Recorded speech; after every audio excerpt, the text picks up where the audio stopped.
Welcome to Mystic Artistry, where creativity meets the unseen and we let the unknown become our favorite collaborator. I'm Susan, your host and companion on this journey. If you've ever felt the brush of an idea on the back of your mind, like a feather from a world just beyond this one, you are in the right place. This is where we begin. Let's start with a question that artists, seekers, and mystics have asked forever. Where does creativity come from? Some say it's a spark inside the brain, a dance of the neurons, patterns weaving into possibility, and some say it comes from the collective, an imaginal field we all draw from. Some say it's a visitation, a muse, a whisper, an ancestor, or a dream. Maybe it's all of these at once. I like to imagine creativity as a river that runs beneath ordinary fire. It moves through memory and myth, the body and the breath, childhood wonder, and future longing. It carries archetypes, colors, phrases, rhythms, and symbols. Sometimes it floods us with ideas. Sometimes it recedes, asking us to walk the riverbed and just listen. If you've been blocked, you're not broken. You may have simply lost the path to the river. And if you've been flowing, welcome. Let's learn how to meet that current with even more trust. So how do we tap into our intuition? The compass that guides us toward true creative choices? We begin by softening the edges of everyday attention. We make a little room for the unseen to be seen. I'd love to guide you through a short practice. If you're driving, just save this part for later. Otherwise, settle in. Here is a mini practice, and these are 3 doors to intuition. Door 1 is stillness. Close your eyes. Inhale for a count of 4. Hold for 2. Exhale for 6. Feel your feet. Feel your hands. Feel your heart. As the breath lengthens, imagine the ground beneath you as the underground river. You're not forcing anything. You're just listening for the current. Here's door 2, and this is sensation. Ask your body a simple question. What wants to be made through me right now? Don't rush the answer. Notice the first sensation that arises. Is it warmth? A tug behind the eyes? A flutter in the belly? Let that sensation be a compass. If you felt warmth, perhaps today's medium is color or voice. If you felt a tug, maybe it's writing. If there's heaviness, maybe it's a day for silence and just receiving.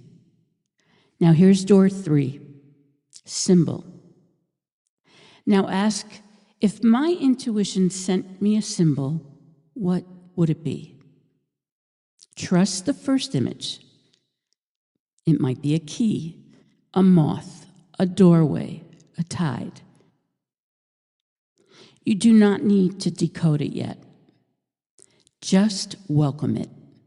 Draw it on a scrap of paper. Whisper it. Place it by your workspace. Now that's it. Stillness, sensation, symbol. In under 3 minutes, you've opened a channel. You're not forcing creativity. You're placing your hands on the river and feeling which way it flows. Where does creativity come from? It comes from this relationship, a living conversation between your body, your memory, your curiosity, and the mystery that moves through all things. If you want to keep this alive, here's a simple daily ritual I call the threshold. Choose a tiny threshold object, something portable that signals I'm entering the creative, like a small stone, a ribbon, a tea light. Each time you begin, touch the object. Take one long breath and ask these 3 questions. What wants to be made through me? Number 2, where do I feel it in my body? And number 3, what symbol is walking with me today? Set a 15-minute timer, make something small, a paragraph, a sketch, a melody, and end by whispering, thank you, to whatever showed up, even if it's incomplete, especially if it's incomplete. Ritual does not have to be ornate, it just has to be honest. When you breathe with your work consistently, kindly, courageously, the unseen doesn't stay unseen. It starts to move your hands. It starts to choose your colors. It starts to write your lines. And yes, sometimes it asks you to rest, to empty out, so the next breath can come. Your creativity is not a test to pass. It's a relationship to tend. There's something else I've been thinking about when it comes to creativity and the unknown, and that is sacred geometry. When you look at nature, the spiral of a shell, the unfolding of a fern, or the symmetry of a snowflake, the branching of trees, you're witnessing patterns that feel both mathematical and mystical. They are precise, yet they carry an energy that feels ancient and unseen. Sacred geometry reminds us that creativity isn't random, it's patterned, it's woven into the fabric of existence. The same spirals that appear in galaxies show up in the curve of a wave or the center of a sunflower. The same invisible ratios that shape the human body shape the cathedrals and constellations.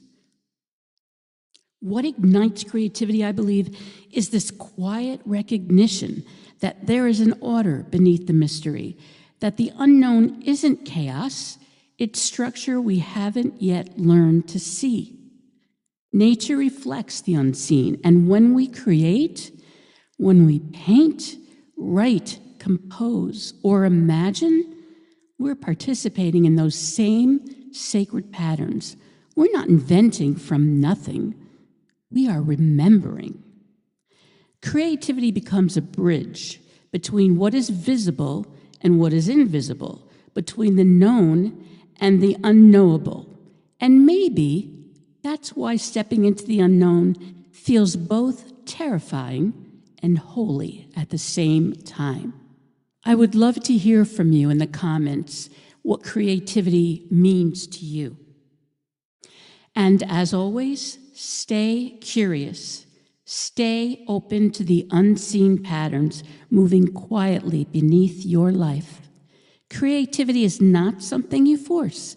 It is something you attune to, something that whispers before it speaks.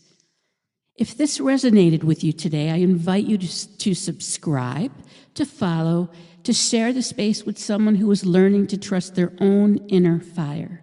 Because this isn't just a podcast, it is remembering. Until next time, keep listening to what flickers in the dark. I'm here, just listening.